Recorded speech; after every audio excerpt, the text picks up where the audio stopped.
Biddly, biddly, biddly, bo. Yes, yo. Here we go. Ain't nobody down round here. You know what time it is. Get that badger in and on and over here. We had to move back to get his greatness in. Quick shit vid. Shout out to everybody that I bumped into at the parade. Shout out to everybody that subscribed. Shout out to Leeds United. Shout out to the city of Leeds. Shout out to the 300,000 people that apparently rocked up. Absolutely mental day. The dust has officially settled. Parade was absolutely insane. Imagine if we won the Prem. You know, imagine if we won the Premier League, what it'd be like. There'd be 2 million people there, wouldn't there? I mean, does that encourage you to want to win a cup? Or are you all still being wet wipes about it? You know, I'd quite like to go on a, you know, win an FA Cup or something and see what happens to Leeds City Centre then. There was only one, you know, a few lads got really badly hurt as well, which is obviously awful. I don't want to bring the tone down too much, but, you know, I saw a lad fall out of a tree and a few people fell through the bus stop and that. So it's obviously...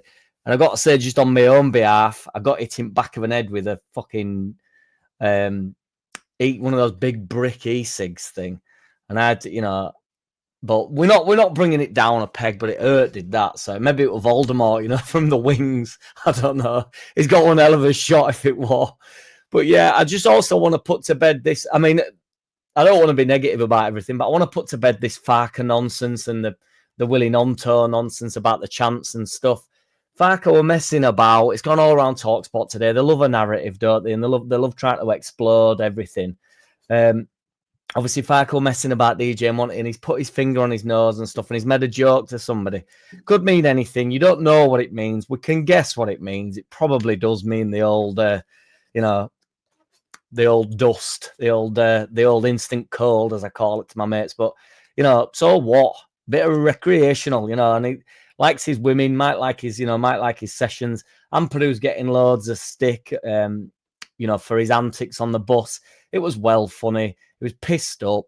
You're allowed to be pissed up if you want. You're representing the club. And to be honest, there was, I'd say 200,000 of the 300,000 were at least having a few panda pops that day. So, you know, I don't think anybody really minded. It's our city.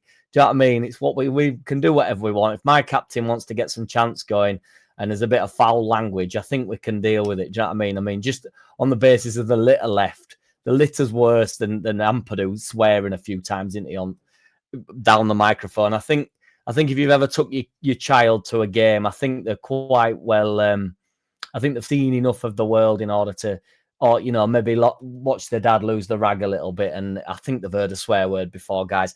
We're all so soft. It does my head in, but the 49ers are in and they're on and they're over here because they are not messing about. Straight to it, already making moves. I'm excited, really excited to see what they bring in. My man Parag saying Daniel is my man.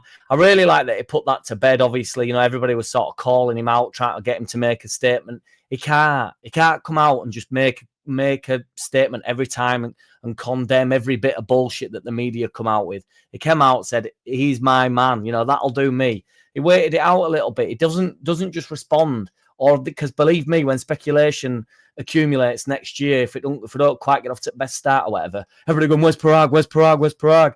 He's not going to just buckle to a bit of media. He don't care that Leeds United are in media saying that Farke's future's not certain. Nobody's is. We've spoke about it. We're happy about it. We love him. Parag stepped in. He's in and he's on and he's over here. He's the new man at the helm. He runs the club. He manages the club. He picks the team. He picks the bus route. He picks the captain. He picks everything. He picks the sponsorships. He does what he wants. He said, I don't think anyone realised this wasn't fucking easy. This was really hard to do. Now, if Ampadu's swearing, why has nobody said about Parag swearing? That was in an interview. We are going to have some difficulties, but we are going to get where we want to go. And we are going to be one of the best clubs in all of Europe. What more do you need to hear than that of my man Parag? Apparently, we have upwards of 100 million to spend, which honestly can be so easily pissed away. So I don't want us to get carried away with some like expensive signings. The main thing is we have a good window, not an expensive window. I don't want to hear anybody saying, "Oh, we're doing it on cheap." If we pick up a player for 8 million, a couple of players for 5 million and stuff, I'd quite like to do that. I think he's properly serious, Parag, about getting us into a proper force in Europe, and I really do think it's a possibility at this point. upwards of 100 million spent. I don't really, sometimes I can get a little bit, I get a bit worried when they start talking about figures. I mean, I'll speak about this Beto, because it's actually in Sky Sports News. It's definitely worth talking about. Beto from Everton, he's been at Everton this year. Obviously, he has been used by Everton, but they've been up against it a little bit this season. But he's got 7 goals in 27 games. 2 years left on his contract, and they pay more than 20 million for him. And not that I care about Everton, but they are in a bit of a mess contract situation. They've got like 15 players out of contract next season. Even Calvert-Lewin's in there, but who's obviously relentlessly injured.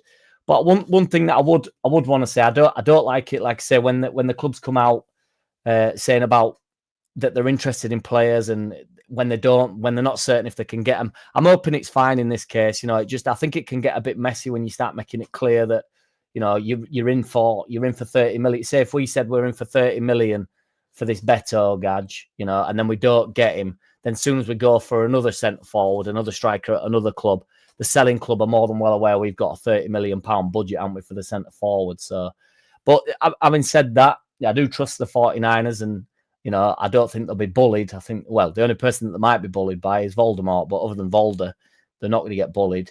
They'll throw the weight around, won't get bullied in the transfer market. 100 million to spend's good. There's been some rumblings that they don't think Parisley can make the step up, but that's all speculation. But that is what we deal with over here. Talks that there's fullbacks being looked at, keepers circulating. We obviously need a 10. If we do not bring a 10 in this window, it is negligent to say the least, isn't it, at this point? We desperately need a 10. But overall, we're going to have one hell of a ropey ride potentially. You know, there's going to be all sorts of players linked. It's going to be extremely fun. Be interesting to see who goes out. I'm hoping we can sort of keep the nucleus of the side, but if they do have to move stuff around, I'm no PRS is music, so that was a joke before anybody comes for me. And if you own a pub, you need to pay your PRS license. I don't actually care about that. I don't receive much PRS, but PSR is what we discuss on this channel, although I am admitting to not knowing the first thing about it, really, you know. So they might have to move some players about. Players that are running out on big contracts, potentially they'll move them on. You know, they'll have to move some stuff around. They might get rid of a couple of youngsters. You know, the investment in the stadium it'll be a long-term plan for us. It's going to be extremely exciting. There's going to be loads of shit vids to get through, and we're going to have a lot of fun this summer. Hopefully we can get off to a good start. I'm really hoping after that festival, which I would call it a festival the other day that we had on Monday, I really am hoping that my man Farke can really cement us in the Premier League. I'd love it. I'd love it for Farke as well. I really would. My man Ampadu is our skipper. He's my captain. Farke's my manager, obviously with the undertone of Parag. But shout out to everybody that I bumped into. It was an awesome day, wasn't it? Loads of fun. Think I'm recovered at this point. It's been a long weekend. Bank holidays always are for me, but I'm on the right road. I'm on the road back to recovery, I think. So stay tuned. Please subscribe, guys. Nearly at 5,000. I want to try to get to 5,000 before the end of the season. Before the start of the season. I think it's achievable. So let's go. The Centurions, my man Farke, the Centurion. Love it. I'd love it if we beat them. I might upload. I've got some footage. I need to check my phone, really. I've not been on my phone since Monday. So I've got some footage and stuff that I might upload at some point. But, you know, it depends what type of footage it is, doesn't it?